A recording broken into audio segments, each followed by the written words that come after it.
That was weird. Hey everybody, I'm Laura Mae Ramsey. You might know me on TikTok where I make videos about my ARFID recovery, or maybe you're new and that's cool too. Probably the most common question that I get when people find out that I haven't always had ARFID is, how did you develop it? I really didn't want to dive into this on TikTok because it's a long story and I knew I couldn't tell it in 1-minute videos and I didn't want to do a million parts. So instead, I figured I would jump on over to YouTube and tell you here so I can tell you all in one sitting. Because I don't like to just sit and talk, it's kind of awkward for me. I did my makeup while I told you. If you want to watch me do this makeup and learn about how I developed ARFID, then keep watching. How is that? Good. And it's not gonna be a masterpiece, my first try.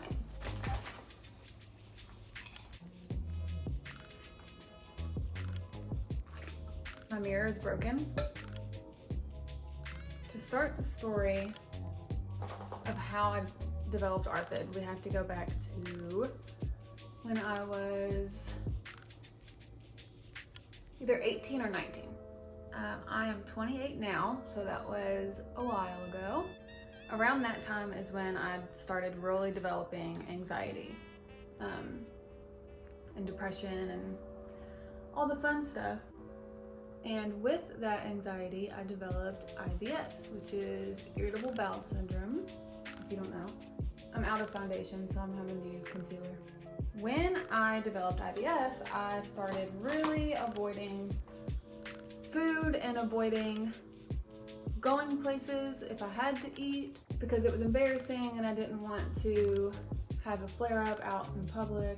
And that is when I really learned food equals scary. That's when my brain started making that connection. I was on medication for it for a while and then it quit working, which the doctor said can happen because your body kind of just gets used to it. So they took me off of it and instead started the process of doing an elimination diet. And an elimination diet is where you cut out certain food groups temporarily to see if that's what's causing your flare-ups. The key word being temporarily. What you're supposed to do, and I know this now, you cut out some foods and then slowly start working them back in to see what it is that's triggering your episodes. During the process of being put on an elimination diet, I lost my insurance and decided, well, I'm just gonna keep doing the elimination diet on my own and figure out what the problem is. I know now that that's not the greatest idea because there's a lot more to it than I thought. I thought it's just cut it out. If I don't get sick anymore, never eat it again. So that is how I wound up cutting out all meat.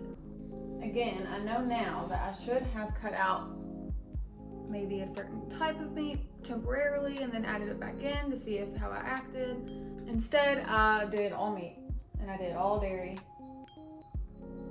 and my stomach got better. So I thought, oh cool, I just, can never eat meat or dairy again. At this point I still ate eggs, so I was just vegetarian. And I didn't get severe in my avoidance at that point. It definitely wasn't great, but it was not as bad as it has gotten since.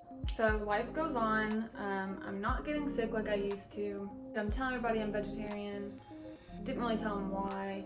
I had fear foods, but I did not know the term fear foods, and I didn't really realize that it was even a problem. I just thought, hey, I have a weird thing with food. I always told people I have food anxiety. Then in 2016, I decided to try anti-anxiety medication. My stomach had started getting bad again. I was starting to avoid food some more, but my main focus was that I was having anxiety attacks all the time. I still at this point didn't think the food issue was that big of a deal. It just felt like I was so used to it. It just felt like how I am. When I tried the medication, I had a bad reaction to it. My heart rate shot up to the 200s. I couldn't control my body. I was shaking like this. I remember when I walked up to the ER desk, she said, what's going on? I said, well, I think I'm having a bad reaction to medication. She said, well, why do you think that? And I just lifted up my hand and I was like, it's kind of funny now, but it was not funny in the moment. It was really scary. My whole body was just trembling and I truly thought that I was gonna die. It took me off the medicine and I had to wear a heart monitor for, I think at this point I wore a heart monitor for a week, I think. And they discovered that this thing that was happening with my heart actually happened kind of often. And I just hadn't noticed it before because it had never gone that high, but that the medication kind of worsened an already existing thing that was happening. I just had never really noticed it. But let me tell you, now that I had noticed it, I couldn't not notice it. When the first episode happened, I was eating sandwich with chips and a Dr. Pepper. I have not touched Dr. Pepper since because I just convinced myself it was a part of it, like it played into it. This is why I can't do my makeup without my glasses. I can't find the brush I like to use. This is frustrating. I am not a beauty guru. I don't have my brushes. Well, I'm gonna have to use this weird kind of flat one. Hopefully it works. Where did I leave off? I have now discovered that I have a heart rate condition that I've likely had my whole life but didn't notice. But now that I've noticed it, I can't unnotice it, and I get very hyper aware of my heart. I get all kinds of tests done, echocardiograms, have to wear a heart monitor. I can't even tell you how many times I've worn a heart monitor. I've started going to the ER all the time because they told me at the ER the first time, if it happens again, come back. Well, the problem with your heart when you have anxiety is it races very often. And I was getting to where I couldn't tell when it was racing because of anxiety or when it was racing because of this heart rate condition that I've now been diagnosed with. I became terrified of accidentally triggering an episode. I joined support groups online for this condition, and people would talk about the foods that would trigger their episodes. So then, since I already had this habit of wanting to cut out foods from when I had my IBS issues, I really quickly jumped into the fact that maybe certain foods are triggering this condition. But I didn't know what, and I couldn't really afford to see a doctor all the time to figure anything out. So I once again tried to take it into my own hands and just started cutting out food left and right. At this point, I am full-blown vegan and telling people that I'm vegan solely for the animals, which I do very much wish was true because I do love animals. But the truth was I was avoiding all of these foods out of fear, and it was just easier and more acceptable to tell people, oh, I'm vegan. It also gave me a really good excuse to not eat if we were out and about, when in reality I was scared that it would trigger something. My heart, my IBS, something. I went through bouts of having episodes all the time, and then I finally had a cardiologist explain things to me in a way that finally calmed me down and made me believe, like, okay, I think I'm fine. They basically told me, you are not in danger from this. Your heart is healthy, it's just beating kind of fast, not dangerously so. And it would be in your best interest to just try to ignore it and move on with your life. Because at this point I was depressed, I was scared, I danced my whole life, I had to quit dancing because I was scared to do any sort of exercise that would raise my heart rate. I quit my job I got a desk job instead of the job that I had and loved because I was scared to be up and moving around all the time. I mean, I truly thought that my heart was like gonna give out at any second. And I also truly thought that food would be a culprit in that. that I would eat the wrong thing, trigger an episode, the episode would get too fast, I wouldn't be able to get out of it, and I would die. I mean, that's what I thought. So after years of working with different cardiologists and finally starting to believe that I was okay, I started to get better, and I started eating more things, and I put on some weight and felt good, and honestly just didn't really even think about food. I just ate what I craved and life was good. Then I moved to a new state. I started aesthetic school. After being out of school for almost 10 years, I went back to being a full-time student, and my heart episode started back. It was obviously stress related. I was very stressed.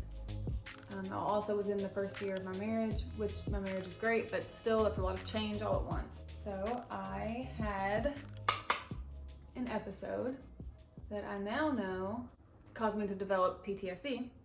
It was considered medical trauma,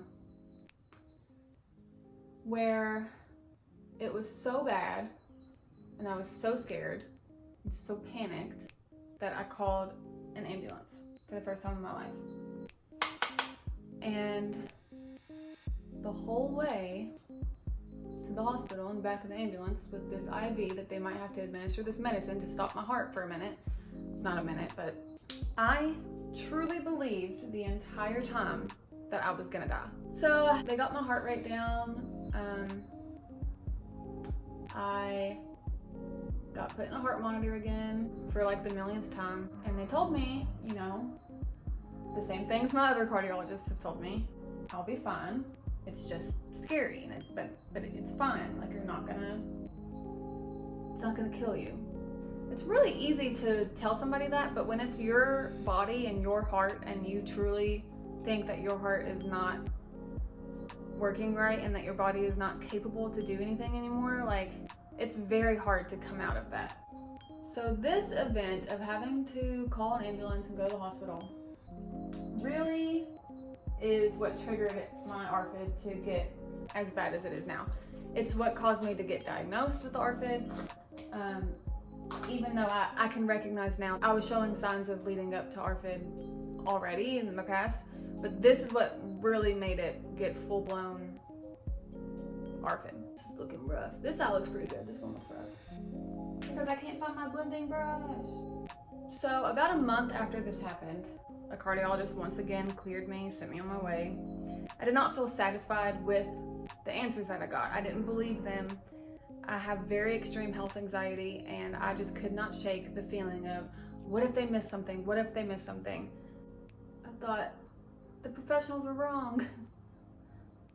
I'm scared. I had a week where I had a heart episode. I freaked out and I rushed to the hospital, and they told me, you're having a panic attack. And I said, no, I'm not. I know what anxiety feels like. Something is wrong with me. They did all these tests. Everything came back fine. I was fine. They sent me home. But I was still freaking out. I felt awful. My heart was fluttering around in my chest. I couldn't sleep. I would wake up every hour panicking. It felt like I was going over the hill of a roller coaster, like all night long. Anytime I'd fall asleep, it felt like I was going over that hill, and I would jump up and I'd check my heart rate, and I'd put a blood pressure cuff on and check my heart and my blood pressure, and I really developed some severe health anxiety at this point. So I went to the ER again the next day, and I said, something's wrong, like I'm dying. And I'd say, you know, I really think you're having a panic attack, but okay, we'll do some more tests. They did some more tests. Sent me home because I was fine. The next day, I went back to the ER. I went to a different ER this time. Because I said, that ER has it out for me. They don't believe me. Something's wrong. I need help. Go to a different ER. Don't even tell them about the other ER trips. They say, you're having a panic attack. Do you want anxiety medicine? Well, if you remember, anxiety medicine is what triggered my heart in the first place back in 2016. So I freak out even more, and I'm like, no, don't give me anxiety medication. I can't take it. They run tests. When my heart rate seems okay, they send me home and say, you know, you had a panic attack. At this point, I'm believing all doctors are out to get me. None of them believe me. They're all wrong. Something's wrong with me. I know it. And I go to another ER.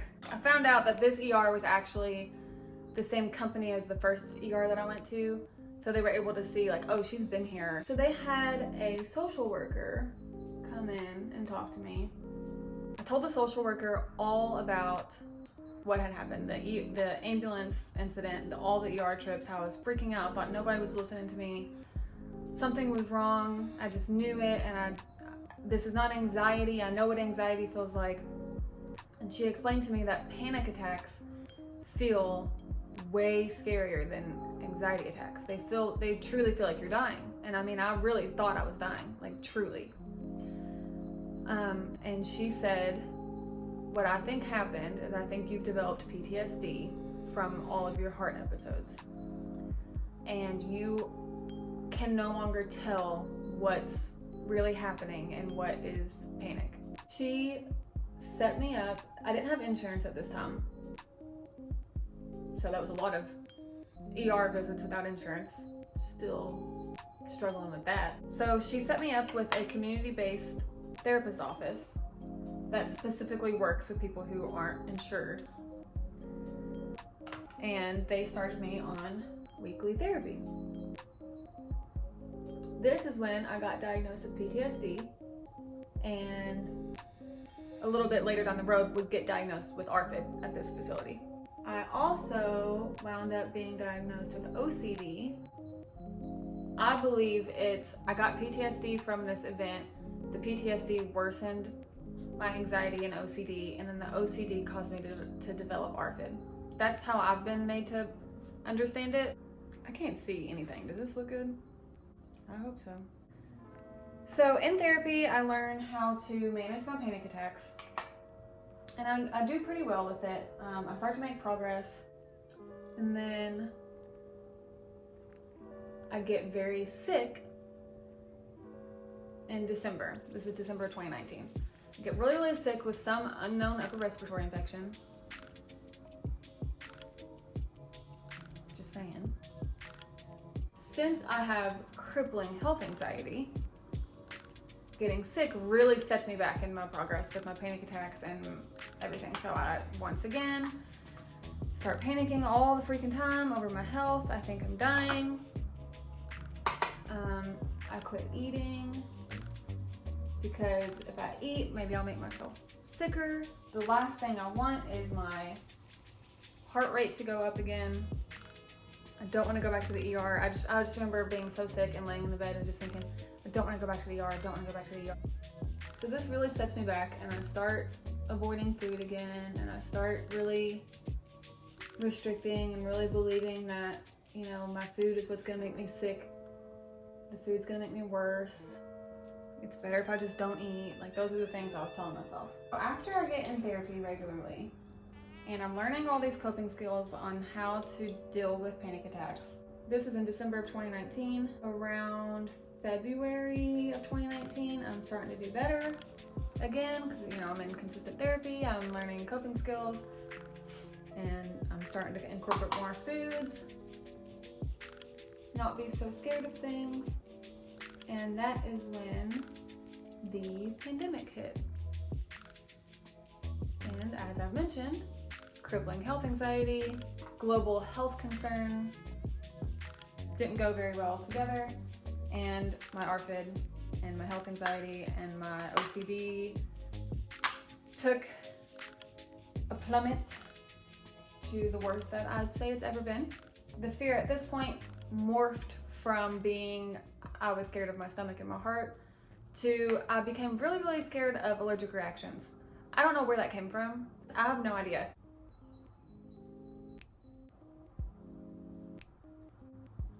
This side looks better, like, in every way. And it's the eye you can't see.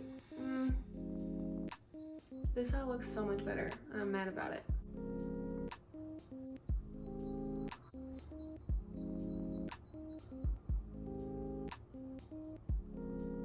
The point of the story is I have very bad health anxiety.